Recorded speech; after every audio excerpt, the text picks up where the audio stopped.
আলহামদুলিল্লাহি রাব্বিল আলামিন আসসালাতু ওয়াসসালামু আলা সাইয়্যিদিল মুরসালিন ওয়া আলা আলিহি ওয়া আসহাবিহি আজমাইন। আউযু বিল্লাহি মিনাশ শাইতানির রাজিম। বিসমিল্লাহির রহমানির রহিম।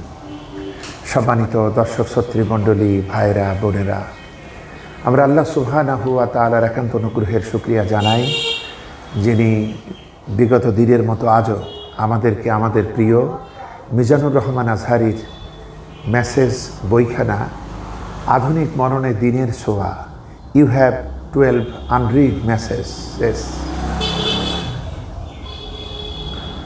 বইখানি থেকে নবম মেসেজটি পড়ার তৌফিক দিলেন। এজন্যে আমরা প্রাণ ভরে পড়ি আলহামদুলিল্লাহ। বন্ধুগণ, আজকে একটি চরম বাস্তব একখানি মেসেজ নিয়েই আপনাদের সামনে হাজির হয়েছি, যে মেসেজখানির নাম হচ্ছে স্মার্ট প্যারেন্টিং। সন্তান আল্লাহর পক্ষ থেকে অসাধারণ এক নিয়ামত, একই সঙ্গে দুনিয়ার সৌন্দর্যের প্রতীক। সন্তান জীবনকে সুশোভিত করে, হৃদয়কে করে প্রশান্ত, চাঞ্চল্যে মাতিয়ে রাখে পুরো বাড়ি। ভ্রমর ছাড়া যেমন ফুলবাগানের রূপ পূর্ণতা পায় না, তেমনি সন্তান ছাড়াও ঘরের সৌন্দর্য অপূর্ণই থেকে যায়। সন্তানের ছোটাছুটি, হাসি কান্না, অনুযোগ, আবদার, রাগ, অভিমান সবই পিতামাতার প্রফুল্লতার উৎস। এসব না থাকলে ঘর যেন শূন্য হাহাকার, ধুধু মরুভূমি। জীবনের এই পরম নিয়ামতকে প্রত্যেক দম্পতি অনুভব করেন। যার সন্তান নেই তিনিই বোঝেন সন্তান না থাকার কি কষ্ট। স্বয়ং নবী রাসূলগণ সন্তানহীনতার বিরহ থেকে মহান আল্লাহর কাছে পানাহ চেয়েছেন। মুসলিম জাতির পিতা ইব্রাহিম আলাইহিস সালাম বৃদ্ধ বয়সে এসে আল্লাহ তাআলার কাছে সন্তান চেয়েছেন। রব্বি হাবলি মিনাস সালিহিন, সূরা সাফফাত 100 নম্বর আয়াতে কারিমা। হে পরওয়ারদিগার, আমাকে একটি সৎকর্মশীল সন্তান দান করুন। সৈয়দুনা জাকারিয়া আলাইহিস সালাম বৃদ্ধ বয়সে কাতর কণ্ঠে আল্লাহ তাআলার কাছে সন্তানহীনতার কষ্ট থেকে পানাহ চেয়েছেন, এই বলে রব্বি লা তাজারনি ফারদাও ওয়া আনতা খায়রুল ওয়ারিসিন। সূরাতুল আম্বিয়া আয়াতে কারিমা 89।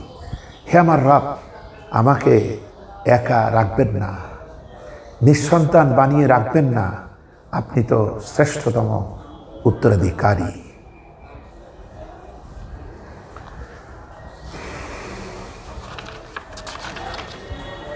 সন্তান এমন সম্পদ যা পিতামাতার মৃত্যুর পরও আমলনামা সচল রাখে। সন্তানের ভালো কাজের একটি অংশ পিতামাতা কবর থেকেই লাভ করেন। সন্তানকে যদি সুসন্তান রূপে গড়ে তোলা যায়, তাহলে সেই সন্তান পিতামাতার জন্য নিয়ামত স্বরূপ। আল্লাহ তাআলা পবিত্র কোরআনে বলেন, সূরা আলে ইমরান 114 নম্বর আয়াত, মানুষের জন্য সুশোভিত করা হয়েছে প্রবৃত্তির ভালোবাসা, নারী, সন্তানাদি, রাশি রাশি সোনা রূপা, চিহ্নিত ঘোড়া, গবাদি পশু ও শস্যক্ষেত্র। এগুলো দুনিয়ার জীবনের ভোগ্য সামগ্রী।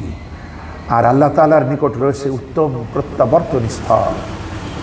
আর যদি সন্তানকে ঠিকমতো গড়ে তোলা না যায়, তাহলে তা হবে পিতামাতার জন্য ফিতনা স্বরূপ। আল্লাহ তাআলা কোরআনে কারিমে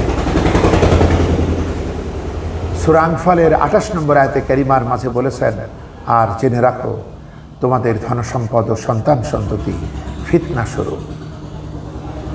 অনেকে সন্তানকে একটু বেশি সুখ দেওয়ার জন্য, একটু ভালো স্কুলে পড়াশোনা করানোর জন্য অবৈধ পথে পা বাড়ান। এমন পথ অবলম্বন করা হলে সেই সন্তান হবে পিতামাতার জন্য বিপদের কারণ। কিয়ামতের মাঠে এই সন্তানের জন্য পিতামাতা আসামির কাঠগড়ায় দাঁড়াবেন। আল্লাহ তাআলা বলেন, হে ইমানদারগণ, তোমাদের স্ত্রী ও সন্তানদের মধ্যে কেউ কেউ তোমাদের দুশমন, তাদের ব্যাপারে সতর্ক থাকো। সূরা তাগাবুন 14 নম্বর আয়াত। কোরআনে কারীম সন্তানকে মোট 3টি ক্যাটাগরিতে ভাগ করেছেন। এক সৌন্দর্যের প্রতীক, দুই ফিতনার উৎস এবং তিন শত্রু। এই তিন ক্যাটাগরির মধ্যে আমরা কোন ধরনের সন্তান চাই তা নিজেদেরই ঠিক করতে হবে। যদি সৌন্দর্যের প্রতীক সুসন্তান চাই, তবে এর জন্য পিতামাতাকে কিছু নির্দিষ্ট নিয়ম মেনে চলতে হবে, আরেকটু ঢেলে সাজাতে হবে নিজেকে। গরুর পেট থেকে জন্ম নিলে গরু হয়, ছাগলের পেট থেকে জন্ম নিয়ে ছাগলই হয়, কিন্তু মানুষের পেট থেকে জন্ম নিলেই মানুষ হয় না, তাকে মানুষ বানাতে হয়, মানুষ করতে হয়। স্মার্ট প্যারেন্টিংয়ে মাধ্যমে সন্তানকে গড়ে না তুললে তারা মানুষ হতে পারে না, হাত পা চোখওয়ালা এক অমানুষে পরিণত হয়। খালি চোখে আমরা যাদের দেখি এরা সবাই কিন্তু মানুষ নয়, জনগণ। কবি ফররুখ আহমেদ মরহুম রহমতুল্লাহ আলাইহি তিনি বলেছিলেন, মানুষ খুঁজিয়ে ফিরি জনতায়, মানুষ কই। প্রত্যেক বাবা মা চায় তাদের সন্তান মানুষের মতো মানুষ হোক, টেন্ডারবাজ, চাঁদাবাজ, ধর্ষক, অ্যাসিড নিক্ষেপকারী হোক, এটা কেউই চায় না। এটা মানুষের সহজাত প্রবৃত্তি। কিন্তু সন্তানকে গড়ে তোলার জন্য আমরা অনেক ক্ষেত্রেই অমনোযোগী ও অলস। আমরা গরু, হাঁস মুরগির বাচ্চা, মাছের পোনা ইত্যাদি পালন শিখি, কিন্তু সন্তান লালন পালন শিখি না। এমনকি এই ব্যাপারে জানার ও সচেতন হওয়ার আগ্রহও প্রকাশ করি না। তাই আদর্শ সন্তানও তৈরি হয় না। উত্তম সন্তান লাভের জন্য পিতামাতার কিছু দায়িত্ব করণীয় রয়েছে, যেগুলো যথাযথভাবে সম্পাদন করা অবশ্য কর্তব্য। এগুলোকে পিতামাতার প্রতি সন্তানের হকও বলা যেতে পারে। স্মার্ট প্যারেন্টিং এমন একটি প্রক্রিয়া যার মাধ্যমে জন্মের পর থেকে সন্তানের অগ্রগতির প্রতি সজাগ দৃষ্টি রাখা এবং তার শারীরিক, মানসিক ও বুদ্ধিবৃত্তিক বিকাশে সহযোগিতা করা হয়। স্মার্ট প্যারেন্টিং পলিসিতে সন্তানের প্রতি নিয়মকানুন থাকলেও তাতে বাড়াবাড়ি নেই, স্বাধীনতা থাকলেও তা লাগাম ছাড়া নয়। সেখানে রয়েছে নৈতিকতার এক সুমহান শিক্ষা এবং মানুষ হয়ে গড়ে ওঠার দীক্ষা। লুকমান হাকিম তার সন্তানের প্রতি যে সমস্ত উপদেশ দিয়েছিলেন তা উল্লেখ করার মাধ্যমে কোরআন মা বাবাদের গাইডলাইন দিয়েছে। রাসূলুল্লাহ সাল্লাল্লাহু আলাইহি ওয়াসাল্লামও নিজের কর্মের মাধ্যমে আমাদেরকে শিখিয়েছেন কিভাবে সন্তান প্রতিপালন করতে হয় এবং কিভাবে শিশুদের সঙ্গে আচার আচরণ করতে হয়। সন্তান প্রতিপালনে ইসলামী দিক নির্দেশনা। ভালো মায়ের ব্যবস্থা করুন। ভালো সন্তান লাভের প্রথম পদ্ধতি হলো ভালো মায়ের ব্যবস্থা করা। বিয়ে করার সময় অবশ্যই মাথায় রাখবেন, যাকে স্ত্রী হিসেবে গ্রহণ করছেন তিনি হবেন আপনার সন্তানের মা। কারণ একজন মা একই সঙ্গে প্রোডাকশন হাউস এবং ট্রেনিং সেন্টার।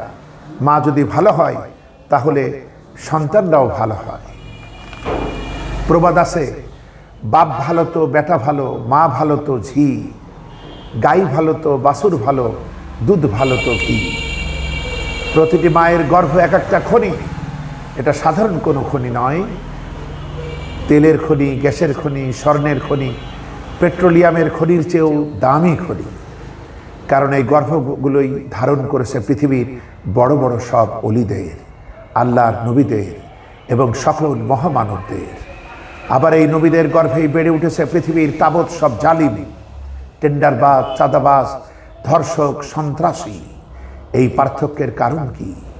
কারণ হলো গর্ভধারিণীর ব্যক্তিত্ব ও আচার আচরণগত পার্থক্য। চিকিৎসা বিজ্ঞান বলে, সন্তান যখন মায়ের গর্ভে থাকে তখন মায়ের হরমোন সন্তানের শরীরেও প্রবাহিত হয়।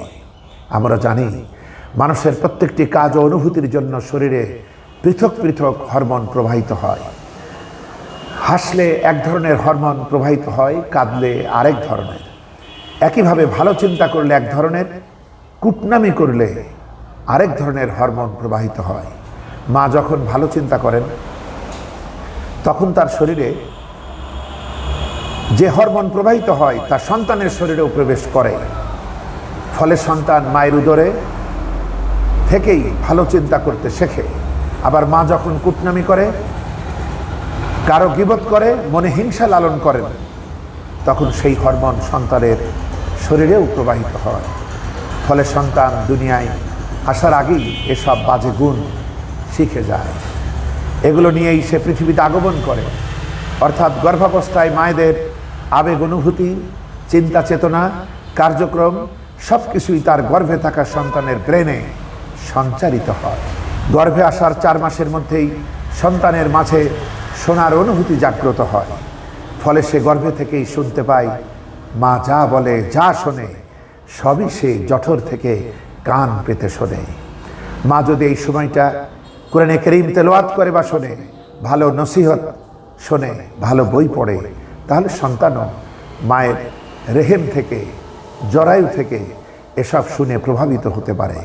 সুতরাং মা যদি ভালো কাজ করেন, ভালো কথা বলেন, তাহলে সন্তানও তা আস্তে আস্তে শিখে নেয় এবং সৎ গুণাবলীর অধিকারী হয়। সম্মানিত দর্শক শ্রোতৃমণ্ডলী, ছোটবেলায় পড়া একখানি কথা আমার মনে পড়ছে, যেটা এখানে বললে অপ্রাসঙ্গিক হবে না, এটা আপনারাও জানেন। আমি আপনাদের স্মরণার্থে উল্লেখ করছি যে হজরতে বড় পীর আব্দুল কাদের জিলানী রাহমাতুল্লাহ আলাইহে তিনি শৈশবে যখন স্কুলে গিয়েছিলেন, শিক্ষক যখন তাকে আউযুবিল্লাহ পড়তে বলে, তারপরে উনি বিসমিল্লাহির রহমানির রহিম পড়েন। এরপরে শিক্ষক যখন সূরা ফাতিহা পড়তে বলে প্রথম আয়াত শিখায়, তিনি পরের আয়াত বলেন। শিক্ষক তো অবাক, এতটুকু বাচ্চা এইভাবে কিভাবে বলে। তারপরে নাকি তিনি বললেন যে হুজুর, আমি এগুলা কিছু পারি, আপনি শোনেন। এরপরে তিনি 18 পারা পর্যন্ত সেই শৈশবে মুখস্থ বলে দিলেন। শিক্ষকের আশ্চর্যান্বিত হয়ে প্রশ্ন করলে, এটা কিভাবে? তখন তিনি নাকি বলেছিলেন যে আমি মায়ের গর্ভ থেকেই এটা শিখেছি, কারণ আমার মা 18 পারার হাফেজ ছিলেন এবং আমাকে পেটে নিয়ে তিনি কোরআনে কারীম নিয়মিত তেলাওয়াত করতেন। তো এই যে ঘটনাটি, এই ঘটনাটি কতখানি নির্ভরযোগ্য আমি জানি না, কিন্তু এই ঘটনাটি অত্যন্ত উৎসাহ ব্যঞ্জক, এটা আমাদের প্রেরণাদায়ক, ভালো কর্মের উদ্দীপক। এজন্য আমাদের গর্ভবতী মায়েদেরও গর্ভকালীন সময়টাকে কাজে লাগানো দরকার ভবিষ্যৎ প্রজন্ম সুস্থ সঠিকভাবে বিনির্মাণে। তো বন্ধুগণ, মা যদি ভালো কাজ করেন, ভালো কথা বলেন, তাহলে সন্তানেরাও তো আস্তে আস্তে শিখে নেয় এবং সদ্গুণাবলীর অধিকারী হতে পারেন। অন্যদিকে মা যখন বাজে কথা বলে, বাজে কাজ করে, অশ্লীল কিছু শোনে বা বলে, তখন বাচ্চাও মায়ের উদর থেকে এসব বদগুণ শিখে থাকে। তাই মায়েদের হতে হবে খুবই সতর্ক। যে চরিত্রের বাচ্চাকে আপনি কল্পনা করেন, সেই চরিত্রে আগে নিজেকে সাজান, নিজেকে বদলান, তাহলে সন্তান আপনি আপনা থেকেই অর্ধেক চরিত্রবান হয়ে উঠবে। যারা এখনো বিয়ে করেননি, তাদের মনে রাখতে হবে, আপনাদের অনাগত ভবিষ্যৎ প্রজন্ম আসবে আপনার স্ত্রীর মাধ্যমেই। সুতরাং যখন বিয়ের জন্য পাত্রী খুঁজবেন, তখন শুধু স্ত্রী খুঁজবেন না, পাশাপাশি আপনার অনাগত প্রজন্মের মাকেও খুঁজবেন। কারণ সন্তানকে প্রকৃত মানুষ রূপে গড়ে তোলার জন্য মায়ের ভূমিকা শিক্ষকের চেয়েও বেশি। ভালো বাবা হন। ভালো সন্তান পাওয়ার জন্য ভালো বাবা হওয়া আবশ্যক। নিজে ভালো না হয়ে ভালো সন্তান আশা করা বোকামি। বাবা হিসাবে সন্তানের প্রতি যে দায়িত্ব রয়েছে, সেগুলো আগে পালন করতে হবে আপনাকে। নিজেকে উপমা হিসেবে উপস্থাপন করতে হবে, তারপর সন্তানের থেকে উত্তম আচরণ আশা করা যাবে। অনেক বাবা আছেন যারা সারা জীবন অপরাধের সাগরে হাবুডুবু খান, কিন্তু সন্তানকে নিষ্কলুষ হিসাবে দেখার প্রত্যাশা করেন। এটা ইনসাফের প্রত্যাশা হতে পারে না। একবার হযরত উমর ফারুক রাদিয়াল্লাহু তাআলা আনহুর কাছে এক বাবা এসে বিচার দিলেন, আমিরুল মুমিনিন, ছেলে তো আমার কথা শোনে না, চরম বেয়াদব। এই অভিযোগ শোনার পর হযরত উমর রাদিয়াল্লাহু তাআলা আনহু সন্তানকে ডাকলেন, জিজ্ঞাসা করলেন, তোমার বাবার সাথে বেয়াদবি করো? ছেলে তখন বলল, হে আমিরুল মুমিনিন, সব দায় দায়িত্ব কি শুধু আমাদেরই, এই সন্তানদের? বাবা মার কি কোনো দায়িত্ব নেই? হযরত উমর ফারুক রাদিয়াল্লাহু তাআলা আনহু বললেন, অবশ্যই আছে। বাবার 3টি দায়িত্ব। এক, সন্তানের জন্য ভালো মায়ের ব্যবস্থা করবে। 2, সন্তানের ভালো নাম রাখবে। 3, সন্তানকে কোরআনে কারীম শিক্ষা দিবে। এবার ছেলে বলল, আমার বাবা এই 3টির একটুও করেননি। আমার বাবা বিয়ে করেছেন এক নিগ্র নারীকে, যিনি এক অগ্নি উপাসকের দাস ছিলেন। তিনি আমার নাম রেখেছেন খুনফাসা, অর্থাৎ গোবরে পোকা, অন্য বর্ণনায় চামচিকা। আর কোরআনের একটি অক্ষরও তিনি আমাকে শেখাননি। হযরত উমর ফারুক রাদিয়াল্লাহু তাআলা আনহু এবার সেই বাবাকে বললেন, সন্তানের প্রতি তুমি নিজের দায়িত্ব পালন করনি, আর এসেছো তার বিরুদ্ধে বিচার করতে। এই ঘটনাটি আবু লাইস সমরখন্দি রচিত তাম্বিহুল গাফিলিন গ্রন্থ থেকে নেওয়া। বন্ধুগণ, প্রতিটি শিশু বাবাকে হিরো মনে করে, বিশ্বাস করে বাবা যা করে তাই সঠিক। এজন্য তারা বাবাকে অন্ধ অনুকরণ করে। আপনি যদি মানুষের সাহায্য করেন, সময় মতো নামাজ পড়েন, মিথ্যা থেকে দূরে থাকেন, ভালো কাজে অনড় থাকেন, তাহলে বাচ্চাও আপনাকে দেখে শিখবে। আর আপনি যদি সিগারেট খান, অশ্লীল সিনেমা গান দেখেন, মানুষকে গালি দেন, মোবাইলে মিথ্যা বলেন, ক্ষমতার অবৈধ ব্যবহার করেন, তাহলে বাচ্চাও আপনাকে দেখে এগুলোই শিখবে। কোন পরিস্থিতিতে আমরা কি করি, বাচ্চারা তা খুব মনোযোগ দিয়ে অনুসরণ করে। আপনার ড্রাইভার 1 ঘন্টা দেরি করে এলো বলে আপনি যখন তার সাথে খারাপ আচরণ করেন, তখন আপনার সন্তান এই খারাপ আচরণ শিখে নেয়। পরবর্তী জীবনে সে ঠিক এই আচরণই করার জন্য মানসিকভাবে প্রস্তুত হয়। কাজের বুয়া তরকারিতে একটু বেশি ঝাল দিলে আপনি যখন তার গুষ্টি উদ্ধার করে গালাগাল করেন, কাজের মেয়েটা একটা প্লেট ভেঙে ফেললো বলে যখন আপনি তাকে শারীরিকভাবে নির্যাতন করেন, বাসায় বসে ফোনে যখন বলেন আপনি বাসায় নেই, তখন এগুলো আপনার কোমলমতি সন্তানের মন মগজে বিরূপ প্রতিক্রিয়া সৃষ্টি করে। তারা এগুলো দেখে প্রভাবিত হয়। সন্তান আপনাকে যেমন দেখে তেমনই শেখে। তাই ভালো সন্তান পাওয়ার জন্য আগে ভালো বাবা মা হওয়ার চেষ্টাটুকু করুন। এরপর নেককার সন্তানের জন্য দোয়া করুন। নিজের দায়িত্ব সম্পাদনের সাথে সাথে আল্লাহ তাআলার কাছে উত্তম সন্তানের জন্য দোয়াও করতে হবে। আপনি চাইলেই ভালো সন্তান পাবেন না, যদি না আল্লাহ সুবহানাহু ওয়া তাআলা না দেন। চক্ষু শীতলকারী সন্তান পেতে অবিরত দোয়া করতে হবে। এই দোয়াটি কোরআনে কারীমে সূরা ফুরকানের ৭৪ নম্বর আয়াতে কারিমায় উল্লেখিত হয়েছে। আল্লাহ তাআলা নিজেই এই দোয়া আমাদেরকে শিখিয়েছেন। রব্বানা হাব লানা মিন আজওয়াজিনা ওয়া যুররিয়াতিনা কুররাতা আ'য়ুনি ওয়াজআলনা লিল মুত্তাকিনা ইমামা। হে আমাদের রব, আমাদের এমন জীবন সঙ্গিনী ও সন্তানাদি দান করুন যারা হবে আমাদের জন্য চক্ষু প্রীতিকর শীতলকারী, আর আমাদেরকে মুত্তাকিদের নেতা আপনি বানিয়ে দিন। আমিন। এরপরে আল্লাহর শুকরিয়া আদায় করুন। ছেলে হোক মেয়ে হোক, প্রতিটি সন্তানই আল্লাহ তাআলার পক্ষ থেকে বিশেষ উপহার। এই উপহার পাওয়ার পর পিতামাতার উচিত আল্লাহ তাআলার শুকরিয়া আদায় করা। অনেকেই ছেলে সন্তান পছন্দ করেন, কিন্তু মেয়ে সন্তান পছন্দ করেন না। ছেলে হলে মহা খুশি, পাড়ার সবাইকে মিষ্টি খাওয়ায়, কিন্তু মেয়ে হলে অখুশি, বেজার। খবরদার, এমনটা করবেন না। ছেলে হবে না মেয়ে হবে তা আপনার হাতেও নেই, আপনার স্ত্রীর হাতেও নেই, এটা কেবলই আল্লাহ তাআলার হাতে। এজন্য ছেলে মেয়ে যাই হোক না কেন, মনে করতে হবে এতেই আপনার জন্য কল্যাণ রয়েছে। তাই সন্তুষ্ট চিত্তে আল্লাহর শুকরিয়া আদায় করতে হবে। আল্লাহ তাআলা বলেন কোরআনে কারীমে সূরা শুরা, 49 থেকে 50 নম্বর আয়াতে কারিমা। আল্লাহ তাআলা যাকে ইচ্ছা কন্যা সন্তান দান করেন, যাকে ইচ্ছা পুত্র সন্তান দান করেন, যাকে ইচ্ছে পুত্রও দেন কন্যাও দেন, এবং যাকে ইচ্ছা কিচ্ছু দেন না, বন্ধা করে রাখেন।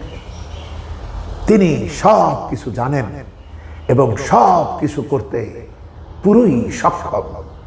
সুবহানাল্লাহ। যাদের ছেলে সন্তান আছে কিন্তু মেয়ে নেই, তারা মেয়ে সন্তানের জন্য আল্লাহ তাআলার কাছে দোয়া করতে পারে। আবার যাদের মেয়ে সন্তান আছে, ছেলে নেই, তারা ছেলে সন্তানের জন্য আল্লাহ তাআলার কাছে দোয়া করতে পারে। এতে কোনো আপত্তি নেই, কিন্তু আল্লাহ তাআলার দানের প্রতি অসন্তোষ প্রকাশ করা কিছুতেই যাবে না। ছেলে হোক মেয়ে হোক, আমরা সর্বাবস্থায় আল্লাহ তাআলার শুকরিয়া আদায় করব, আলহামদুলিল্লাহ। এরপরে সন্তানের কানে আযান দিতে হবে। ছেলে হোক বা মেয়ে হোক, সন্তান জন্মের পর তার কানে আযান দিন। জীবন যাত্রার শুরুতেই তার কানে আল্লাহ তাআলার একত্ববাদের ঘোষণা শুনিয়ে দিন। কোনো বাচ্চা যখন সদ্য ভূমিষ্ঠ হয়, তখন শয়তান এসে বাচ্চাকে গুঁতো দেয়। আমরা যখন আযান দিই, তখন শয়তান সেখান থেকে পালিয়ে যায়। পবিত্র কোরআনে আল্লাহ তাআলা আমাদেরকে জানিয়ে দিয়েছেন, শয়তান তোমাদের প্রকাশ্য দুশমন। শয়তানের কাজই হলো বনি আদমকে কুমন্ত্রণা দেওয়া। তাই নবজাতক সন্তান ভূমিষ্ঠ হওয়ার সাথে সাথেই শয়তান তার মিশন শুরু করে। শয়তান শয়তানের কাজ করুক, আমরা আমাদের কাজ করতে ভুলব না। সন্তান জন্মগ্রহণের সঙ্গে সঙ্গেই আমরা তার কর্ণকুহরে মহান রব ও তার প্রিয় হাবিবের নাম পৌঁছে দেব। তাওহীদ ও রিসালাতের বাণী শুনেই সে এ ধরার বুকে নবজীবনের যাত্রা শুরু করতে পারবে। হযরত ফাতিমা রাদিয়াল্লাহু তাআলা আনহার প্রথম সন্তান হাসান রাদিয়াল্লাহু তাআলা আনহু যখন প্রথম জন্মগ্রহণ করেন, তখন বিশ্বনবী সাল্লাল্লাহু আলাইহি ওয়াসাল্লাম নিজে গিয়ে কানের কাছে আযান দিয়েছিলেন। দেখুন, জামিয়া তিরমিজি 1514 নম্বর হাদিস। আযান দেওয়ার জন্য মসজিদের ইমাম সাহেবের জন্য অপেক্ষা করার কোনো দরকার নেই। আযান তো আমরা সবাই পারি। সন্তান কোলে নিয়ে প্রথমে আল্লাহর শুকরিয়া আদায় করুন, এরপর তার ডান কানে আযান দিন। বাবা যদি উপস্থিত না থাকেন, তাহলে যারা পাশে থাকবেন তারাই আযান দিবেন। দাদা থাকলে নাতির কানে আযান দিবেন, চাচা থাকলে ভাতিজার কানে আযান দিবেন। আযানের জন্য কারো অপেক্ষা করার দরকারটুকু নেই। এরপরে তাহনিক করুন। সন্তান ভূমিষ্ঠের পর খেজুর চিবিয়ে বাচ্চার ঠোঁটের মধ্যে লাগিয়ে দিবেন। খেজুর না পাওয়া গেলে মধু লাগিয়ে দিবেন, তবে খেজুর দিয়ে করাই উত্তম। খেজুরের মিষ্টতা নবজাতকের জন্য সবচেয়ে বেশি উপকারী। তাহনিক হচ্ছে খেজুর চিবিয়ে নবজাতকের মুখে আলতো করে ওই রসটুকু ঘষে দেওয়া। আধুনিক মেডিকেল সায়েন্সও এটাকে স্বাস্থ্যসম্মত বলেছে। হাইয়াতুল ইজাজিল ইলমি এর সদস্য ডক্টর মোহাম্মদ আলী আল বার নিশ্চিত করেছেন, আধুনিক বিজ্ঞান নবজাতকের শরীর ও তার বেড়ে ওঠার উপর তাহনিকের উপকারিতা প্রমাণ করেছে। তাহনিকের কারণে নবজাতকের রোগ প্রতিরোধ ক্ষমতা, ন্যাচারাল ইমিউনিটি তৈরি হয় এবং রক্ত সঞ্চালন, ব্লাড সার্কুলেশন সচল হয়। আল্লাহর হাবিব সাল্লাল্লাহু আলাইহি ওয়াসাল্লামের কাছে কোনো বাচ্চা নিয়ে আসা হলে তিনি খেজুর চিবিয়ে তার মুখে লাগিয়ে দিতেন। সহিহ মুসলিম 2147। হযরত আয়েশা সিদ্দিকা রাদিয়াল্লাহু তাআলা আনহার বড় বোন হযরত আসমা রাদিয়াল্লাহু তাআলা আনহা যখন হিজরত করে মদিনায় এলেন, তখন তার সন্তান জন্ম লাভ করে। সন্তানের নাম রাখা হয় আব্দুল ইবনে জুবাইর।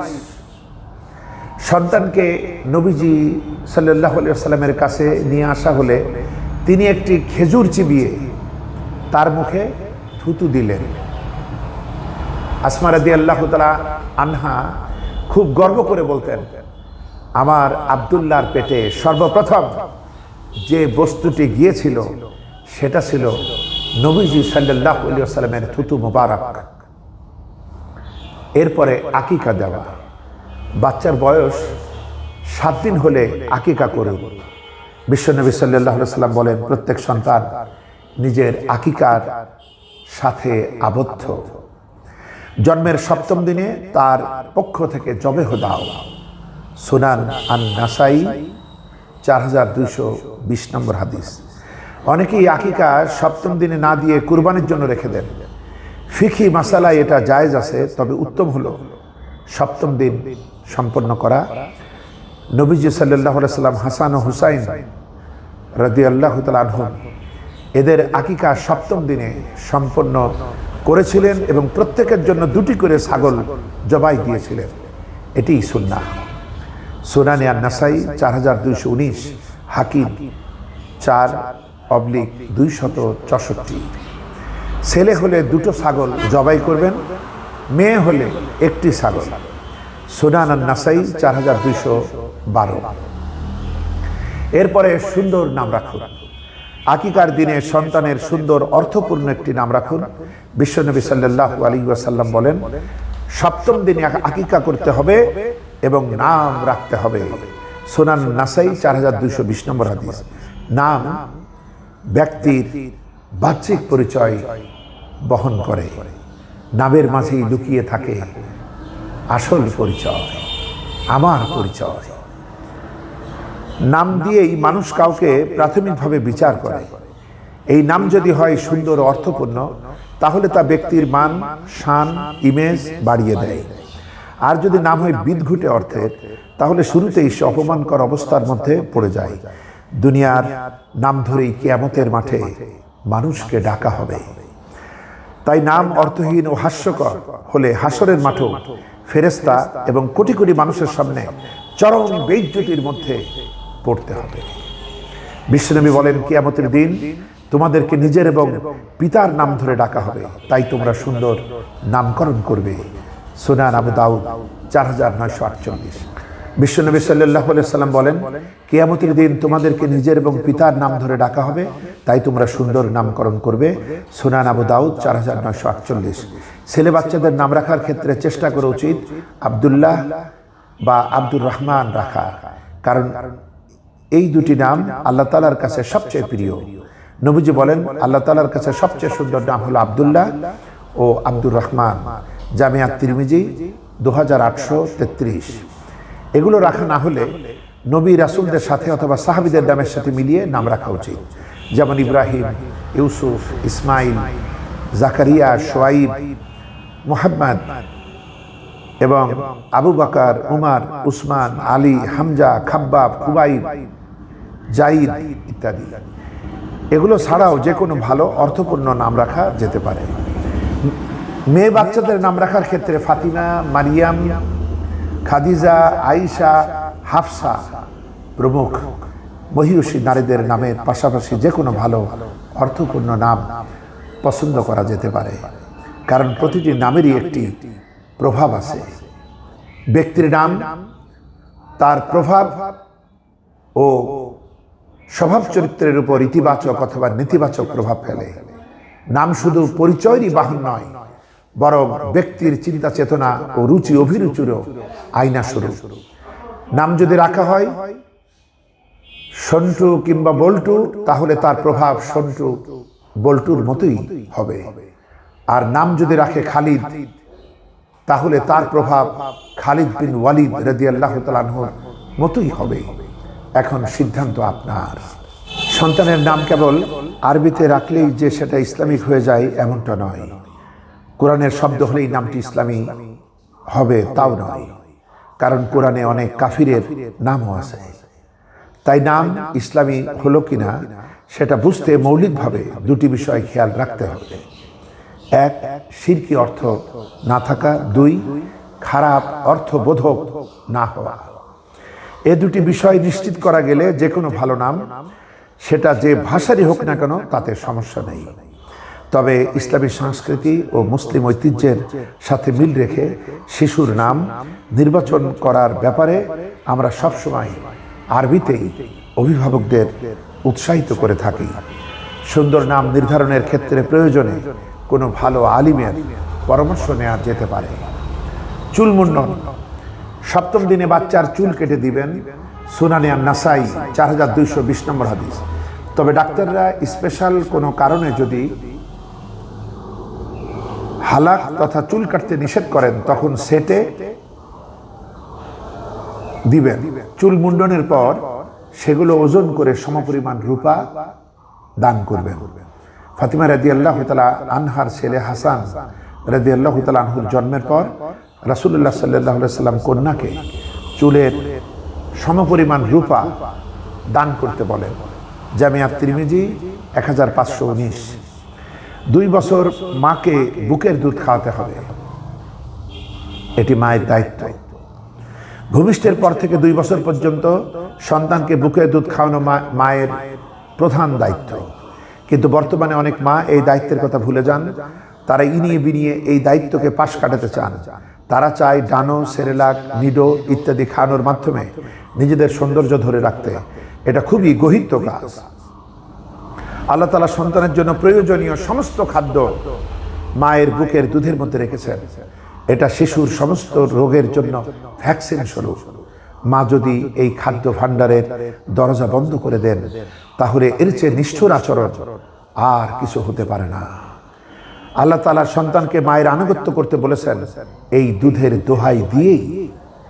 আল্লাহ তাআলা পবিত্র কোরআনে বলেন, সূরা লুকমান 14 নম্বর আয়াতে কারিমা, আর আমি মানুষকে তার মাতা পিতার ব্যাপারে সদাচরণের নির্দেশ দিয়েছি। তার মা কষ্টের পর কষ্ট ভোগ করে তাকে গর্ভে ধারণ করে, 2 বছর পর্যন্ত তাকে দুধ পান করায়। সুতরাং আমার ও তোমার মাতা পিতার শুকরিয়া আদায় করো, আমার কাছেই তো তোমাদের ফিরে আসতে হবে। আবার দেখুন সূরাতুল বাকারা 233 নম্বর আয়াত, যে পিতা তার সন্তানের দুধ পানের সময়কাল পূর্ণ করতে চায় সেক্ষেত্রে মায়েরা পুরো 2 বছর নিজেদের সন্তানদের দুধ পান করাবে। তাই বিশেষ কোনো রোগ বা অসুবিধা না থাকলে মায়ের কর্তব্য হলো সন্তানদের বুকের দুধ খাওয়ানো। মায়ের দুধে অ্যান্টিবডি থাকে, এতে সন্তানের ব্রেইন ভালো থাকবে, সে শক্তিশালী হবে, তার রোগ প্রতিরোধ ক্ষমতা বাড়বে, মুজাহিদ হয়ে দেশ, জাতীয় উম্মার জন্য কাজ করতে পারবে। বিশ্বনবী সাল্লাল্লাহু আলাইহি ওয়াসাল্লাম বলেন, শক্তিমান মুমিন ব্যক্তি দুর্বল মুমিন ব্যক্তির তুলনায় উত্তম এবং আল্লাহ তাআলার কাছে অধিক প্রিয়। সুনান ইবনে মাজাহ 4168। যে মায়েরা সন্তানকে বুকের দুধ খাওয়ায় তাদের সঙ্গে সন্তানদের এক বিশেষ আত্মার বন্ধন তৈরি হয়। মায়েদেরও স্বাস্থ্য ভালো থাকে। এটা মায়েদের জরায়ু ও স্তন ক্যান্সার রোধ করে। গবেষণায় দেখা গেছে যে সকল মায়েরা তাদের সন্তানদের বুকের দুধ পান করান তাদের মধ্যে ব্রেস্ট ক্যান্সার হওয়ার ঝুঁকি অনেক কম থাকে। স্তন পান করানো মা ও শিশু উভয়ের জন্যই শারীরিক ও মানসিক দিক থেকে বেশ উপকারী। তাই কোনো রকম চিকিৎসাগত কারণ ছাড়া কোনো মা যেন সন্তানকে আল্লাহ প্রদত্ত এই নিয়ামত থেকে বঞ্চিত না করেন। সুন্নাতে খাতনা, একটু বড় হলে ছেলে সন্তানকে সুন্নাতে খতনা করাতে হবে, এটা নবীদের সুন্নাহ। প্রত্যেক নবী খতনা করেছেন। ইব্রাহিম আলাইহিস সালাম সুন্নাতে খতনা করেছেন 80 বছর বয়সে। সহিহ আল বুখারী 3356। আর এটা করা মানুষের জন্মগত স্বভাব বা ফিতরাতের অন্তর্ভুক্ত। বিশ্বনবী বলেন এরকম ফিতরাত আছে 5টি: খতনা করা, নাভির নিচে খুর ব্যবহার করা, বগলের পশম উপড়ে ফেলা, নখ কাটা, গোঁফ ছোট করা। সহিহ আল বুখারী 5889। ছেলের বয়স 10-12 বছর হওয়ার আগেই একজন অভিজ্ঞ ডাক্তার বা প্রশিক্ষণপ্রাপ্ত পেশাদারের মাধ্যমে তার খাতনা করে দিন। খাতনা করলে শিশুদের মূত্রপথের সংক্রমণ প্রতিরোধ হয়। সুন্নাতে খাতনার সুফল নিয়ে ইউনিভার্সিটি অফ সিডনির মেডিকেল সায়েন্সের অধ্যাপক ডক্টর ব্রায়ান মরিস চমৎকার একটি গবেষণা করেছেন।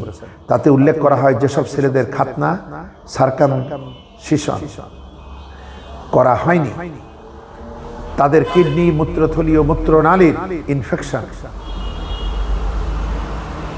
অপেক্ষাকৃত 4 থেকে 10 গুণ বেশি হয়।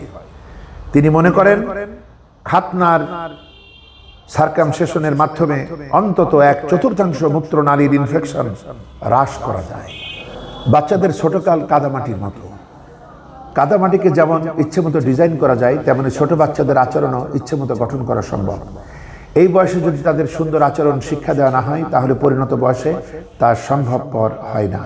তাই শিশু বয়সে ইসলামী তারবিয়া তথা ভদ্রতা, নম্রতা, শিষ্টাচার, হারাম হালাল, ন্যায় অন্যায়, ভালো মন্দ, সত্য কথা, আমানতদারিতা, মুরব্বীদের সম্মান, লজ্জাশীলতা, আল্লাহ তাআলার ভয়, পরকালের জবাবদিহিতা, চুরি, অন্যের হক, পরনিন্দা, হিংসা, অহংকার, সততা ইত্যাদি বিষয় ইসলামী দৃষ্টিকোণ থেকে একটা স্বচ্ছ ধারণা তাদের কোমল হৃদয়ে গেঁথে দিতে হবে। ওরা না বুঝে কোনো ভুল করে ফেললে যথাসময়ে ভুলগুলো আন্তরিকভাবে শুধরে দিতে হবে। ওই সময় ছেলেমেয়েকে শেখাতে হবে কোনটা হালাল আর কোনটা হারাম, কোনটা উচিত কোনটা অনুচিত, কিসে তার কল্যাণ আর কিসে তার অকল্যাণ, কোন পথে তার মুক্তি আর কোন পথে ধ্বংস।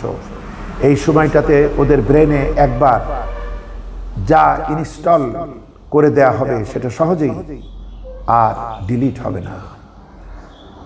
ছোট বাচ্চারা অনেক কিছুই বোঝে না, তারা খেলার ছলে আরেকজনের গাছ থেকে ফল পেড়ে আনে, কোথাও পছন্দের কিছু দেখলে ব্যাগে করে নিয়ে আসে, কারণ তারা তো বোঝে না, তারা মনে করে সবই আমার। এই ক্ষেত্রে বাচ্চাকে কাছে ডেকে আদর করে শেখাবেন, আব্বু আম্মু তুমি যে কাজটা করেছো সেটা খুবই পচা কাজ, ভালো ছেলেরা কখনো এসব করে না, আর তুমি তো অনেক ভালো। এভাবে তাকে আদর দিয়ে উত্তম উপায়ে শেখাতে হবে। খাবার সময় কিভাবে খেতে হবে এটিও তাকে শেখাবেন। হযরত উমর ইবনে আবু সালামা নামের এক বালক সাহাবী রাসূলুল্লাহ সাল্লাল্লাহু আলাইহি সাল্লামের কোলে বসে ছিলেন। যখন খাবার পরিবেশন করা হলো তখন খাবার প্লেটে তার হাত ছোটাছুটি করতে লাগলো, অর্থাৎ এখান থেকে একটু ওখান থেকে একটু এভাবে খাচ্ছিল।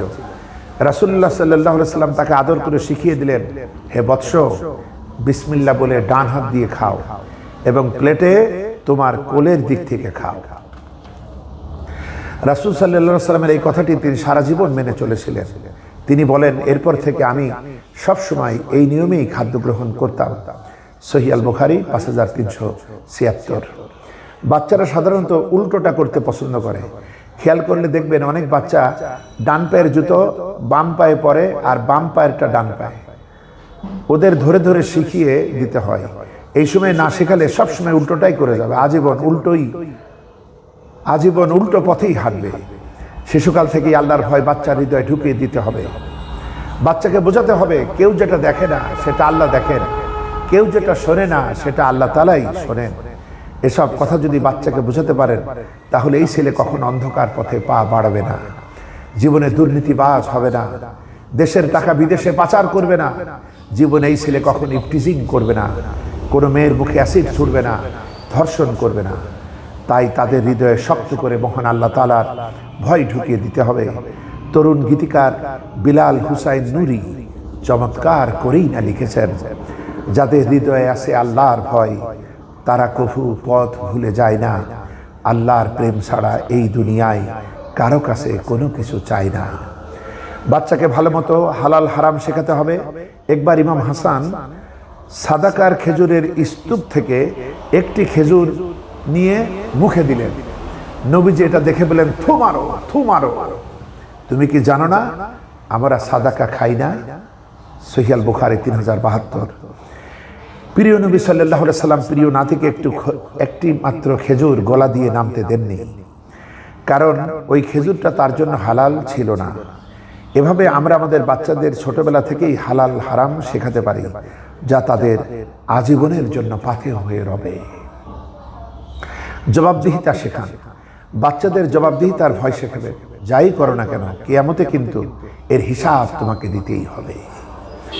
যে নবীর সুপারিশে আমরা জান্নাতে প্রবেশ করব সে নবী নিজের মেয়েকে বলেছেন, হে মুহাম্মাদের কন্যা ফাতিমা, আমার ধনসম্পদ থেকে যা ইচ্ছা চেয়ে নাও, কিন্তু আল্লাহর নিকট আমি তোমার কোনোই উপকারে আসব না। সহিহ আল বুখারী 4771। যে নবী সবার আগে জান্নাতে প্রবেশ করবেন, যে নবীকে আল্লাহ তাআলা শাফাতের সুযোগ দিবেন, সেই নবী তার মেয়েকে জবাবদিহিতা শেখাচ্ছেন। নিজের আমল দিয়ে, নিজের কাজ দিয়ে জবাবদিহিতার জন্য প্রস্তুত হও। তাহলে আমাদের কি ধরনের জবাবদিহিতা শেখানো উচিত? নিজেকে উপমা হিসেবে উপস্থাপন করুন। আমার অনেকেই নিজে ভালো না হয়ে আশা করি আমার সন্তানটি ভালো হবে। এটা কিভাবে সম্ভব? আপনি সারাদিন সিগারেট টানেন আর ছেলেকে শেখাচ্ছেন ধূমপান স্বাস্থ্যের জন্য ক্ষতিকর। কোনো কাজ হবে না। আপনি মা, আপনি সারাদিন ভারতীয় সিরিয়াল নিয়ে পড়ে থাকবেন আর চাইবেন আপনার মেয়ে নামাজে হোক, হিজাব করুন। এটি সম্ভব না। আদর্শ ছেলে মেয়ে পেতে হলে আদর্শ বাবা মা হতে হবে। কারণ ছেলেমেয়েরা উপদেশ শুনতে চায় না, তারা চায় ফলো করতে। বাচ্চারা দেখে দেখে শেখে। আপনি যখন নামাজ পড়বেন দেখবেন আপনার বাচ্চাটিও এসে নামাজে দাঁড়াচ্ছে, আপনার মতো করে নামাজ পড়ার চেষ্টা করছে বা অঙ্গভঙ্গি করছে। কারণ একটি ছোট্ট ছেলের চোখে জীবনের প্রথম নায়ক তার বাবা। একটি ছোট্ট মেয়ের চোখে জীবনের প্রথম নায়িকা তার মা। তারা তাদের বাবা মাকেই অনুসরণ করে। একজন পুলিশের ছেলেকে জিজ্ঞেস করে দেখুন, বাবা বড় হয়ে তুমি কি হতে চাও? দেখবেন সে বলবে আমি পুলিশ হতে চাই। ইমাম সাহেবের ছেলেকে জিজ্ঞেস করে দেখুন, উত্তরে বলবে আমি ইমাম হতে চাই। একজন আমাকে প্রশ্ন করেছিল, বাচ্চাদের কিভাবে স্মার্টফোনের আসক্তি থেকে বিরত রাখা যায়? আমি এক বাক্যে উত্তর দিয়েছিলাম, মা বাবা যদি অতিমাত্রায় স্মার্টফোন ব্যবহার করা থেকে বিরত থাকে তবেই এটা সম্ভব। বাচ্চারা দেখে বাবা ঘরে এলেই ফেসবুকিং করে, মা ইউটিউবে কি যেন দেখে, সবাই মাথা নিচু করে কি যেন করে। এসব দেখে তাদের মনে আকাঙ্ক্ষা জাগে, সুযোগ পেলে এভাবে মোবাইল টিপবে। সে যদি দেখতো বাবা একটি বই নিয়ে পড়ছেন, মা একটি বই নিয়ে পড়ছেন, তাহলে সেও একটি বই নিয়ে পাতা উল্টাতো। সন্তানদের সাথে সময় কাটান। ছেলে মেয়েদের পেছনে টাকা ব্যয় করার চেয়ে তাদের সাথে সময় কাটানো বেশি জরুরি। Spending time with children is more important than spending money for them. অনেক পরিবার এতটাই ব্যস্ত যে বাবাও চাকরি করে, মাও চাকরি করে, সন্তানকে ঘুমিয়ে রেখে কাজে যায়, আবার বাসায় ফিরে দেখে সন্তান তখনও ঘুমোচ্ছে। সপ্তাহে শুধু ছুটির দিনটি ছাড়া সন্তান তার মা বাবার সঙ্গই পায় না। একজন সন্তানের জন্য এর চেয়ে বড় অপ্রাপ্তি আর কিছুই হতে পারে না। অনেক চাকরিজীবী মা বাবা কাজের মেয়ের কাছে সন্তানকে রেখে যান। সে সারাদিন কাজের মেয়েটির সাথেই থাকে। কাজের মেয়েই তাকে দেখভাল করে, গোসল করায়, খাওয়ায়, ঘুম পাড়ায়। ফলে সন্তান মায়ের চেয়ে কাজের মেয়েকেই বেশি আপন মনে করায়। সে কাজের মেয়ের আচরণ নিয়েই বেড়ে উঠতে চায়। কারণ ছোটরা যার কাছ থেকে যা দেখে সেটাই সে আত্মস্থ করে, রপ্ত করে। তাই ছেলে মেয়েকে যার তত্ত্বাবধানে বড় করবেন সে তার আচরণ ও চিন্তা নিয়েই বেড়ে উঠবে। বাচ্চাকে যদি সময় না দেন তাহলে আপনার প্রতি বাচ্চার দরদ জন্মাবে কিভাবে? বড় হয়ে তারা তো বুঝতেই পারবে না মা বাবা থাকলে কি আর না থাকলেই বাকি। তাদের কাছে দুটোই সমান, কারণ তারা কখনোই গভীরভাবে বাবা মায়ের সংস্পর্শ পায়নি। ছেলে মেয়েদের সময় দিন, তাদের সাথে কথা বলুন, গল্প শোনান, প্রয়োজনে খেলুন। এতে আপনার সাথে তাদের সম্পর্ক আরো নিবিড় হবে, গাঢ় হবে, স্মৃতির তালিকা লম্বা হবে। বাচ্চাকে কোলে নিন, আদর করুন, ভালোবেসে চুমু দিন। হাসান ছিলেন নবীজির আদরের নাতি। একদিন সবার সামনে নবীজি হাসানকে চুমু দিলেন। আরবে এটা ছিল খুবই আশ্চর্যজনক ঘটনা। তারা মনে করত পুরুষদের কাজ যুদ্ধ করা, বাণিজ্য করা, রুক্ষ মেজাজের হওয়া। বাচ্চাদের চুমু দেওয়া আদর করার মতো খুচরা কাজ তাদের মানায় না। আর স্বয়ং নবীজি কিনা বাচ্চাকে চুমু দিলেন, তাও আবার সবার সামনে। প্রখ্যাত সাহাবী আকরা ইবনে হারিস রাদিয়াল্লাহু তাআলা আনহু নামের এক সাহাবী দৃশ্যটি দেখে দারুণ বিস্মিত হলেন। তিনি যেন নিজের চোখে বিশ্বাসই করতে পারছেন না। বাচ্চাকে চুমু দেওয়া যেন তার কাছে দুর্বলতা বলে মনে হলো। তিনি বললেন, ইয়া রাসূলুল্লাহ, আমারও তো 10টা ছেলে আছে, কই আমি তো কোনোদিন কাউকে চুমু দিইনি। সঙ্গে সঙ্গে নবীজি তার কথা শুনে বললেন, যে দয়া করে না সে দয়া পায় না। সহিহ আল বুখারী 5997। অর্থাৎ তুমি তোমার সন্তানকে চুমু দাও না, আদর সোহাগ করো না, তাহলে তুমি কিভাবে আশা করো বুড়ো হলে তোমার সেই সন্তান তোমাকে আদর করবে? সন্তানকে তুমি দয়া দেখাও না, সেই সন্তান কিভাবে মানুষজনের সাথে দয়া দেখাবে, মানুষজনকে তোমাকে ভালোবাসবে, এমনটা আশা করা অযৌক্তিক। যে অন্যের প্রতি দয়া দেখায় না, আল্লাহ তাআলার পক্ষ থেকেও সে দয়া প্রাপ্ত হয় না। তাই সন্তানকে আদর করুন, তাদের সাথে কোয়ালিটি টাইম কাটান, তাদের প্রতি আপনার ভালোবাসা প্রকাশ করুন। নিজে বৃদ্ধ বয়সের কথা চিন্তা করে হলেও বাচ্চাদেরকে সময় দিন, তাদের আদর করুন। আব্দুল ইবনে হারিস রাদিয়াল্লাহু তাআলা আনহু থেকে বর্ণিত, তিনি বলেন রাসূল সাল্লাল্লাহু আলাইহি সাল্লাম তার ছোট ছোট চাচাতো ভাইদের এক লাইনে দাঁড় করিয়ে দৌড় প্রতিযোগিতা করাতেন। বলতেন, দেখি তো কে দৌড়ে এসে আমাকে আগে ধরতে পারে। এ কথা শোনা মাত্র সবাই দৌড়ে এসে রাসূল সাল্লাল্লাহু আলাইহি সাল্লামের কোলে ও বুকে ঝাঁপিয়ে পড়ত। তখন তিনি সবাইকে জড়িয়ে ধরতেন, আদর করতেন, চুমু দিতেন। মুসনাদে আহমদ 1739 নম্বর। রাসূল সাল্লাল্লাহু আলাইহি সাল্লাম তার প্রিয় দৌহিত্রদ্বয় হাসান ও হুসাইন এর সাথেও খেলাধুলা করতেন। তারা দুজন মাঝে মাঝে রাসূল পাক সাল্লাল্লাহু আলাইহি সাল্লামের কাঁধেও চড়ত। এমনকি মাঝে মাঝে সালাত অবস্থায়ও তারা দুজন নানা ভাইয়ের কাঁধে চড়ে বসত। সুবহানাল্লাহ। সুনানে নাসাই 1094। মা বাবা ও সন্তানদের মাঝে দূরত্ব থাকা উচিত নয়। সন্তানের সাথে একটা বন্ধুত্বপূর্ণ সম্পর্ক গড়ে তোলার চেষ্টা করুন। বেশি বেশি তাদের কাজকে অ্যাপ্রিসিয়েট করুন, উৎসাহ দিন, সাহস যোগান।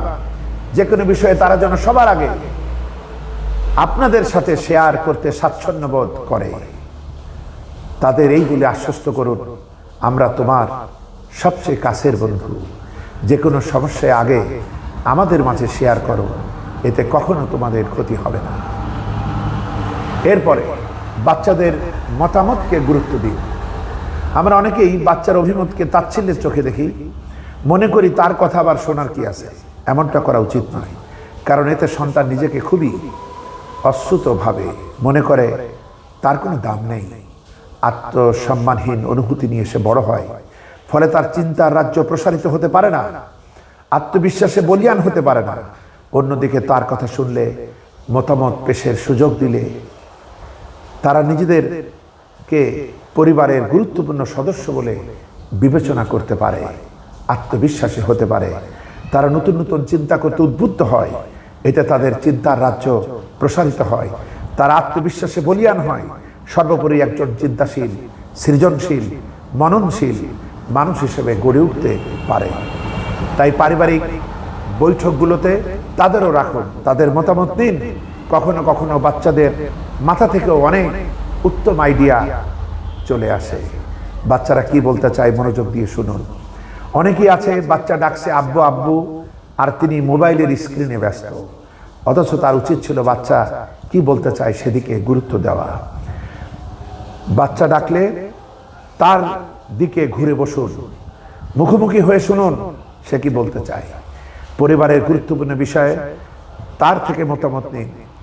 প্রয়োজনে গ্রহণ করবেন না, কিন্তু শুনতে তো দোষ নেই। আল্লাহর নবীরাও বাচ্চাদের সাথে পরামর্শ করেছেন।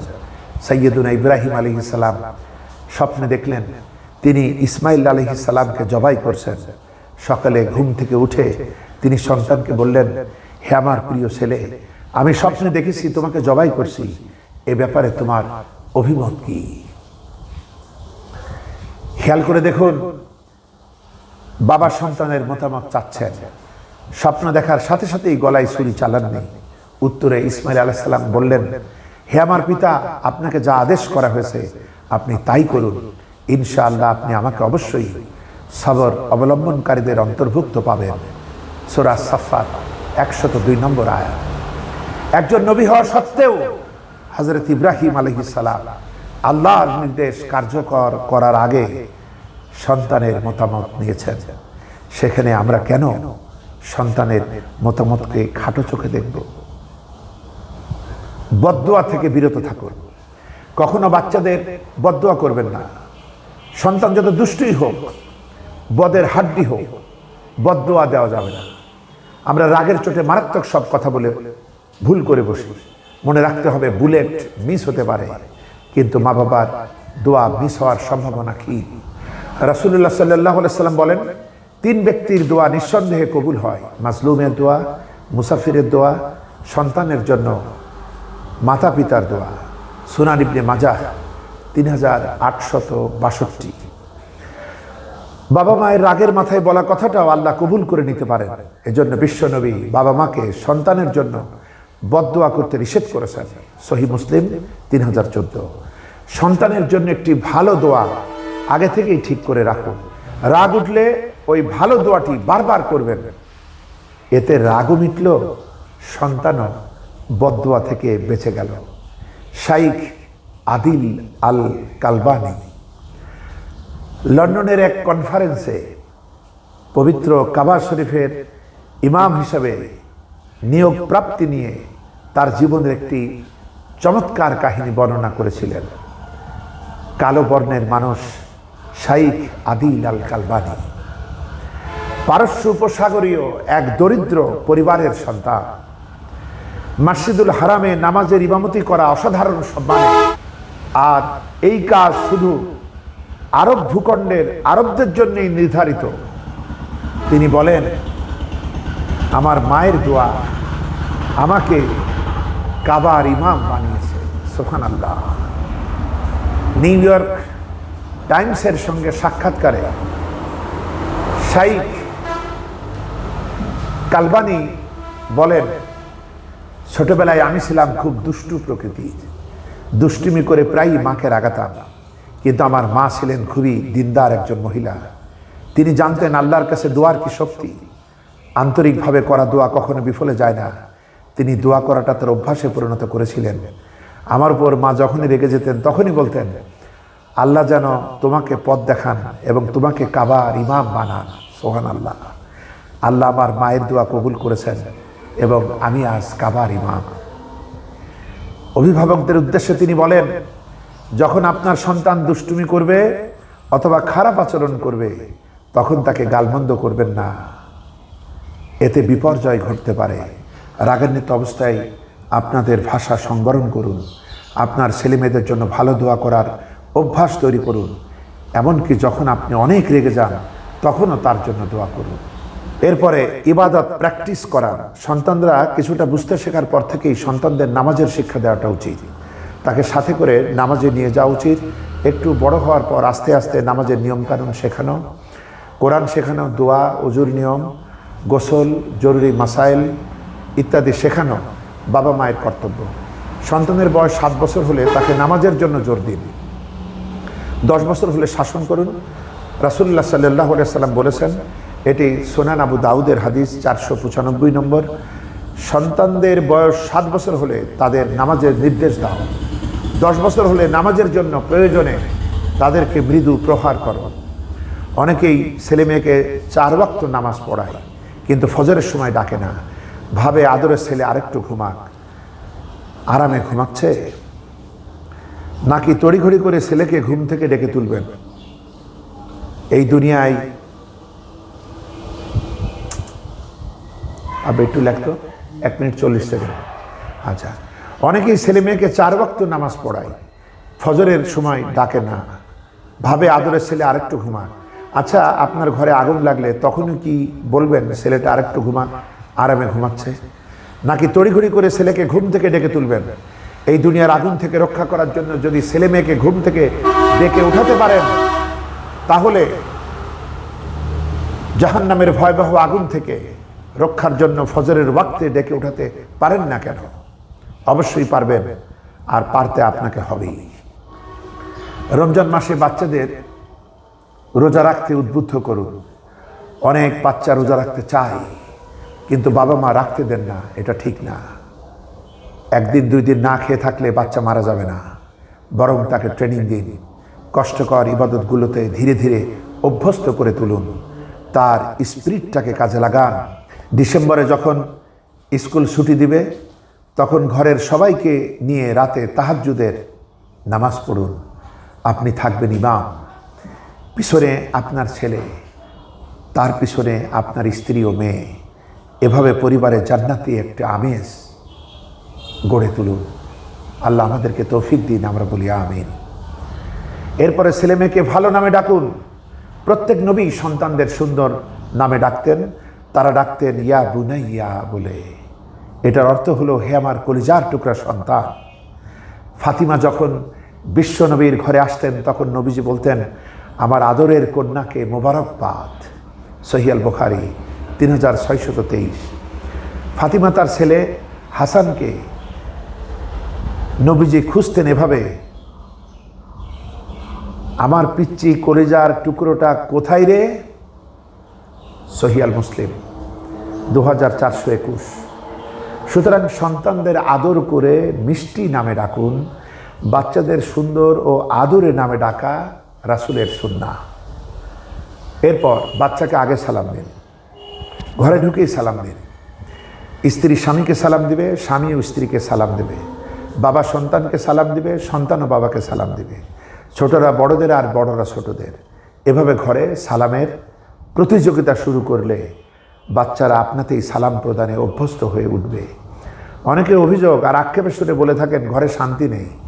খোঁজ নিলে দেখা যাবে তাদের ঘরে সালামের প্রচলন নেই। সালাম শব্দের অর্থ শান্তি। তো শান্তির বাণী ঘরে না ঢোকালে শান্তি আসবে কি করে? আল্লাহ তাআলা বলেন সূরাতুন নূর আয়াতে কারিমা 61, গৃহে প্রবেশ করার সময় তোমরা নিজেদের সালামের মাধ্যমে অভিবাদন করো।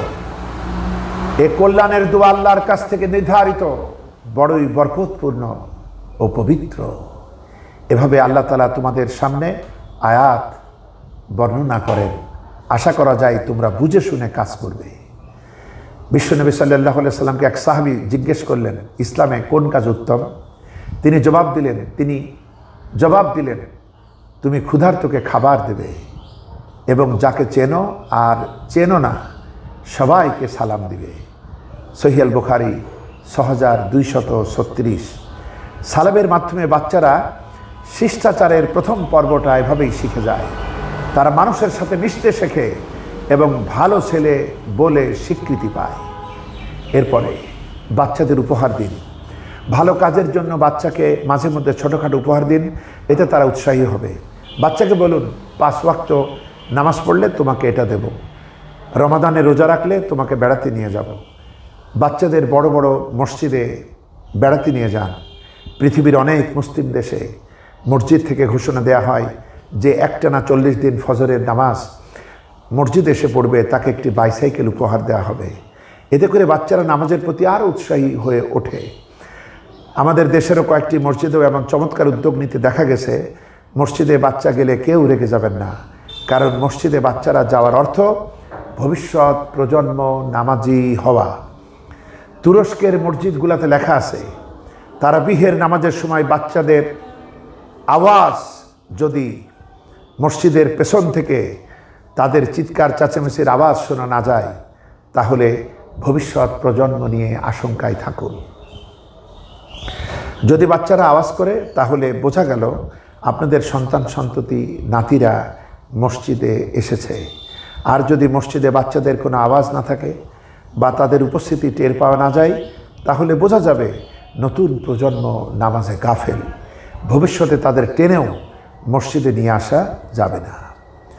এরপরে সন্তানকে শিক্ষা প্রতিষ্ঠানে পাঠান। আপনার সন্তানকে স্কুলে অথবা মাদ্রাসায় পাঠান। অশিক্ষা কুশিক্ষার সাথে ইসলামের কোনো সম্পর্ক নাই। তাদের যথাসম্ভব সুশিক্ষায় শিক্ষিত করুন, তবে প্রাতিষ্ঠানিক শিক্ষার চাপ যেন এতটা বেড়ে না যায় যা বহন করা শিশুদের জন্য অসহনীয় হয়ে পড়ে। এতে তারা মানসিকভাবে ক্ষতিগ্রস্ত হয়। আমি অনেক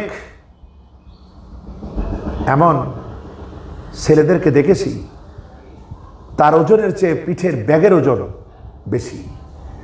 প্রতিদিন প্রাইভেট টিউটর, বৃত্তি কোচিং, গাদা গাদা হোমওয়ার্ক আমাদের কোমলমতি শিশুদের নাজেহাল করে দিচ্ছে।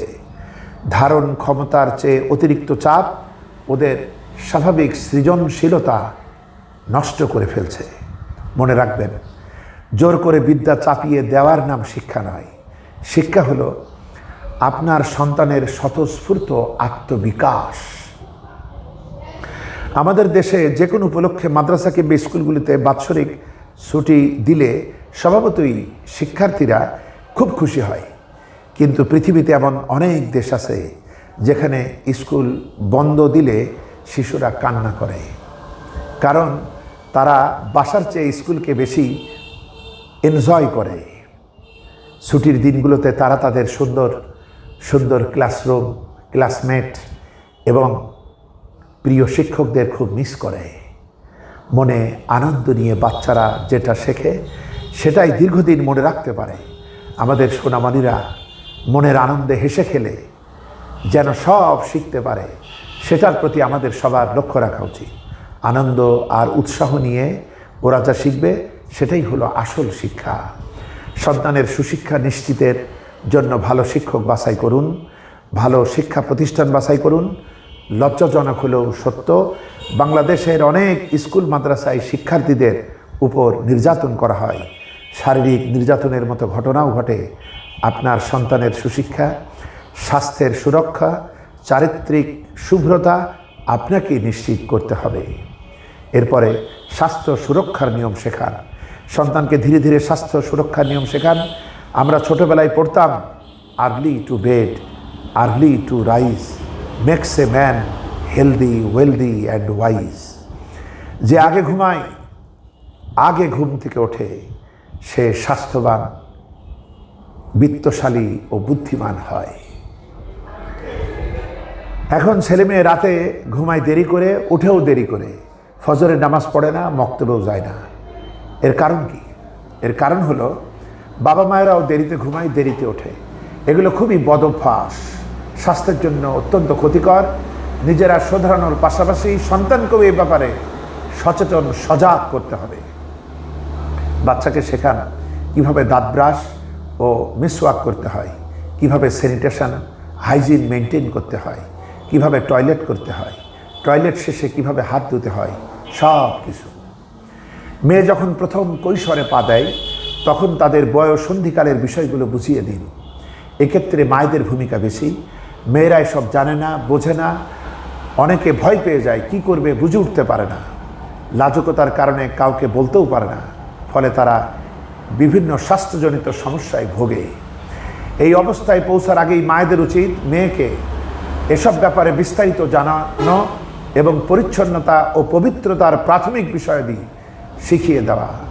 যে মেয়েটার প্রথমবার পিরিয়ড হচ্ছে, বেশিরভাগ ক্ষেত্রে নিজের করণীয় সম্পর্কে সে নির্ভরযোগ্য কোনো ইনফরমেশন পায় না।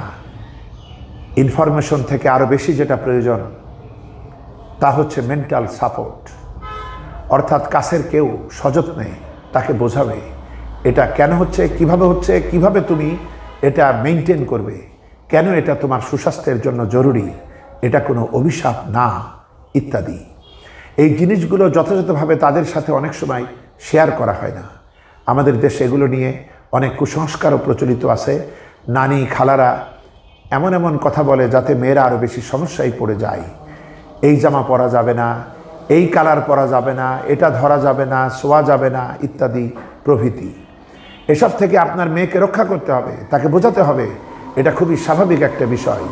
পরিবারের কাছের সম্পর্কে নারী আত্মীয়রা এক্ষেত্রে গুরুত্বপূর্ণ ভূমিকা রাখতে পারেন।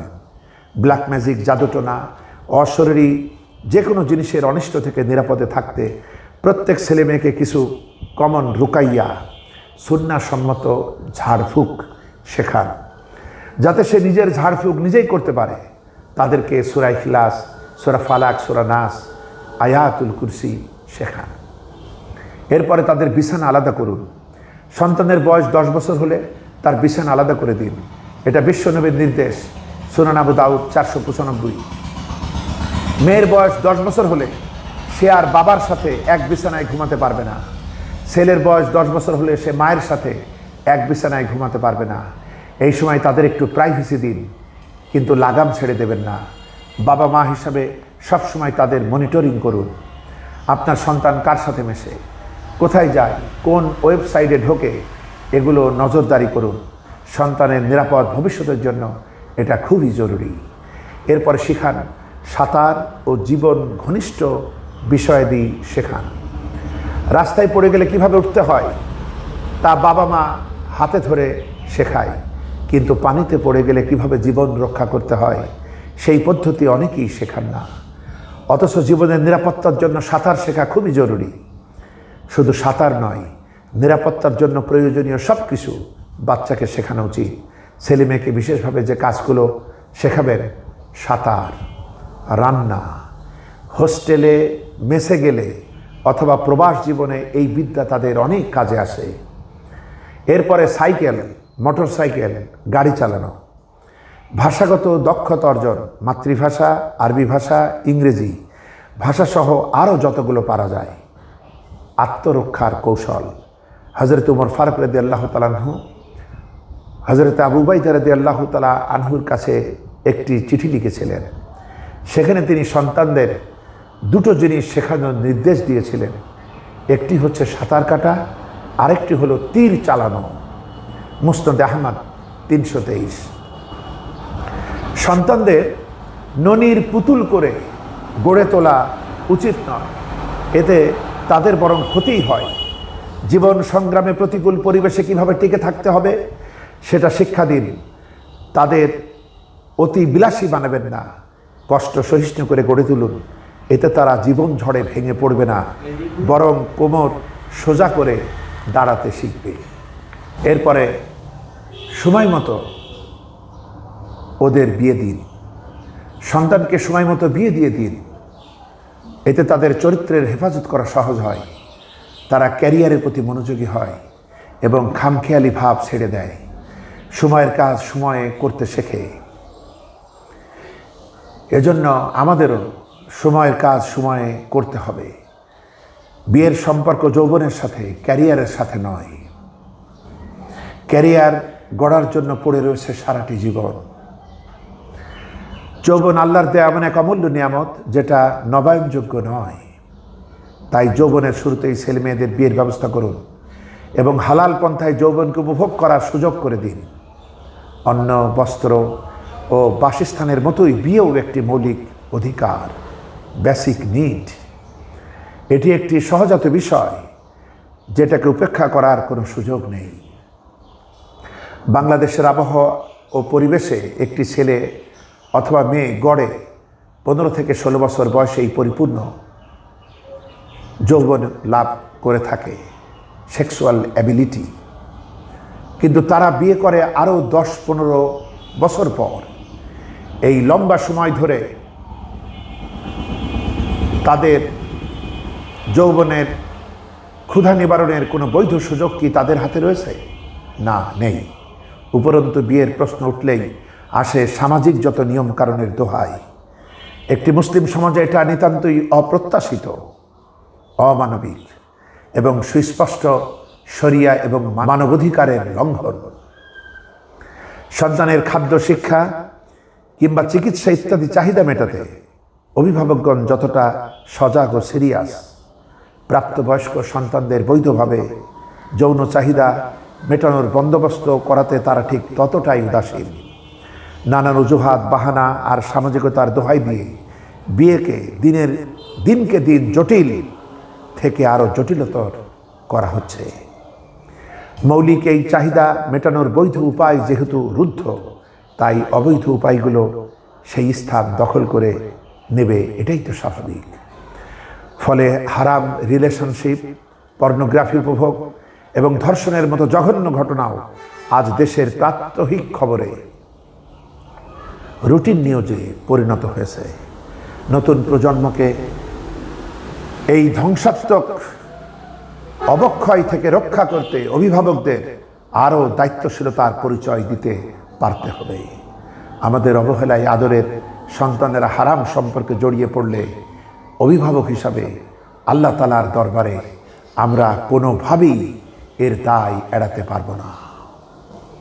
আল্লাহ তাআলা বলেন সূরা নূর আয়াতে কারিমা 32, তোমাদের মধ্যে যারা অবিবাহিত রয়েছে তাদের বিয়ে করিয়ে দাও, আর তোমাদের দাসদাসীদের মধ্যে যারা বিয়ের যোগ্য তাদেরও বিয়ের ব্যবস্থা করো। যদি তারা গরিব হয়ে থাকে তাহলে আল্লাহ তাআলা আপন মেহেরবানিতে তাদের ধনী করে দিবেন। আল্লাহ তাআলা বড়ই প্রাচুর্যময় ও সর্বজ্ঞ। সুবহানাল্লাহ। সহিহ আল বুখারীর একটি হাদিস 5066 নম্বর, আব্দুল ইবনে মাসউদ রাদিয়াল্লাহু তাআলা আনহু বর্ণিত। নবীজি যুবকদের উদ্দেশ্যে বলেন, হে যুবক সম্প্রদায়, তোমাদের মধ্যে যারা বিয়ে করার সামর্থ্য রাখো তারা যেন বিয়ে করে নাও, কেননা বিয়ে তার দৃষ্টিকে সংযত রাখে এবং চরিত্রকে হেফাজত করে। আর যার বিয়ে করার সামর্থ্য নেই সে যেন সিয়াম পালন করে, কেননা সিয়াম তার প্রবৃত্তি নিয়ন্ত্রণে সহায়ক। এরপরে ন্যায়সঙ্গত মিরাজ বন্টন। ছেলে মেয়েদের মাঝে ন্যায়সঙ্গতভাবে সম্পত্তি বন্টন করতে হবে। ছেলেকে যদি দেন 2 লাখ, মেয়েকে দিতে হবে 1 লাখ। ছেলে যদি পায় 2টো গাড়ি, মেয়ে পাবে 1টি গাড়ি। এটাই হলো আল্লাহর আইন। অনেক বাবা আছেন যারা মেয়েকে বলে, মারে তোর ভাইরে সব দিয়ে দিলাম আর তোর জন্য দোয়া করে দিলাম। এটা মহান নাই। দোয়া তো আপনি ছেলে মেয়ে উভয়ের জন্যই করবেন, কিন্তু সম্পদ বন্টনে মেয়েকে ঠকাতে পারেন না। অনেক বাবা মা আছেন যারা ছেলেদের বেশি যত্ন করেন, তাদের জন্য বেশি খরচ করেন আর মেয়েকে বঞ্চিত করেন। এমনটা করা যাবে না, ন্যায় বিচার করতে হবে। আল্লাহ তাআলা বলেন সূরা নিসা আয়াতে কারিমা 11, তোমাদের সন্তানদের ব্যাপারে আল্লাহ তোমাদের নির্দেশ দিচ্ছেন, ছেলেদের অংশ 2 জন মেয়ের সমান। রাসূল সাল্লাল্লাহু আলাইহি ওয়াসাল্লাম বলেন, তোমরা আল্লাহকে ভয় করো, সন্তানদের মধ্যে ন্যায্যতা ইনসাফ বজায় রাখো। সহিহ আল বুখারী 2587। অনেকের মনে হতে পারে মেয়েকে ছেলের অর্ধেক কেন, এটা তো বৈষম্য। আসলে এটা বৈষম্য নয়, বরং এটা ইনসাফ। মূলত ইসলাম ছেলেকে 2 লাখ দিয়ে তার কাঁধে চাপিয়ে দিয়েছে পরিবারের ভরণ পোষণের সমস্ত দায়িত্ব, স্ত্রীর মোহরানা, আর মেয়েকে 1 লাখ দিয়ে ভরণ পোষণের সমস্ত দায়িত্ব থেকে মুক্তি দিয়েছে। উপরন্তু তার ভরণ পোষণের দায়িত্ব দিয়েছে অন্যের উপর। মেয়ের সমস্ত খরচ দেবে স্বামী, ভাই, বাবা। সে বিয়েতে স্বামী থেকে মোহরানাও পাচ্ছে। তাই ছেলে 2 লাখ টাকা পেলেও মাস শেষে দেখা যায় সবার ভরণ পোষণ মিটিয়ে তার তেমন কোনো ব্যালেন্স নাই।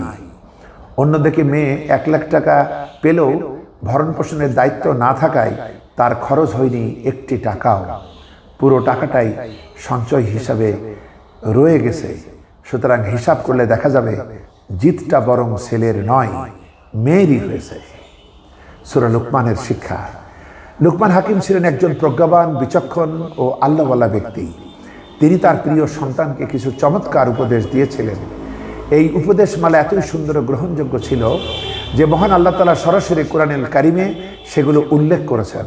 কিয়ামত পর্যন্ত অনাগত উম্মতের জন্য এই উপদেশমালা তেলাওয়াতের উপযোগী পাঠ্য করে দিয়েছেন এবং সেগুলোকে পিতার পক্ষ থেকে সন্তানদের প্রতি নসিহতের আদর্শ হিসাবে আল্লাহ পাক তুলে ধরেছেন। প্রত্যেক পিতামাতার উচিত তাদের সন্তানদের এই উপদেশগুলো প্রদান করা। আল্লাহ তাআলা ইরশাদ করেন সূরা লুকমান 12 থেকে 19, আমি লুকমানকে প্রজ্ঞাপূর্ণ জ্ঞান দান করেছিলাম। আল্লাহর প্রতি শুকরিয়া অর্থাৎ কৃতজ্ঞতা প্রকাশ করো। যে কৃতজ্ঞতা প্রকাশ করে সে নিজেরই কল্যাণ করে, আর কেউ অকৃতজ্ঞ হলে তার জেনে রাখা উচিত আল্লাহ তো অভাবমুক্ত এবং নিজের থেকেই প্রশংসিত। সুবহানাল্লাহ। স্মরণ করো যখন লুকমান তার পুত্রকে উপদেশচ্ছলে বলেছিল, হে আমার প্রিয় সন্তান, আল্লাহর সাথে কাউকে শরীক করো না, নিশ্চয়ই শিরক অতি বড় জুলম। এবং আল্লাহ তাআলা বলেন, আমি তো সবাইকে তার মা বাবার সাথে সদাচরণের নির্দেশ দিয়েছি। মা তো কষ্টের পর কষ্ট স্বীকার করে সন্তানকে গর্ভে ধারণ করেন আর তাকে বুকের দুধ ছাড়াতে লাগে পুরো 2 বছর। অতএব আমার প্রতি ও তোমার মা বাবার প্রতি কৃতজ্ঞ হও, কারণ আমার কাছেই তোমাদের ফিরে আসতে হবে। মা বাবাকে সম্মান করো, যেহেতু তুমি জানো আল্লাহ তাআলার কোনো শরীক নেই।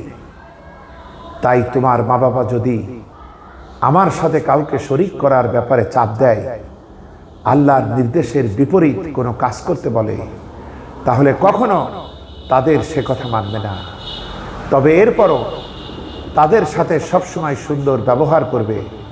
যারা বিশুদ্ধ চিত্তে আমার পথে চলে শুধু তাদেরই অনুসরণ করবে। তোমাদের সবাইকে শেষ পর্যন্ত আমার কাছেই ফিরে আসতে হবে। অতঃপর দুনিয়াতে তোমরা কেমন কাজ করছিলে তখন তা আমি তোমাদের জানিয়ে দেব।